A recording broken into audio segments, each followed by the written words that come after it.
তো তারা চায় তোমরা মদ জুয়া নেশায় ব্যতিব্যস্ত হয়ে থাকো। নামধারী মুসলিমরা চায়, মুনাফিকরা চায় এটা। কাফেরদের দোষ দিয়ে লাভ নাই। 90% মুসলমান দেশ, আপনারাই তো বলেন। তা কাফের কি করে?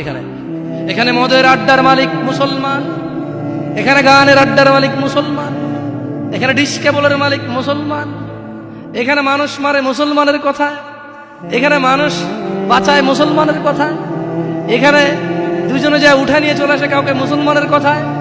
মুসলমানের বাড়ির নিচে মসজিদ, মুসলমানের দোকানের উপরে মসজিদ, মুসলমানের ঘরের পাশে মসজিদ, মুসলমান নামাজ আসে না। কাফের দোষ দিবেন কিভাবে আপনি? এরা সবই তো মুসলমান। তো এরা কি মুসলমান না মুনাফিক? এরা মিথ্যাবাদী। কি আপনার মনে করে শুনেছেন যে আমাদেরকে গালি দিয়ে গেল? আল্লাহি আল্লাহি ভুল বুঝিয়েন না।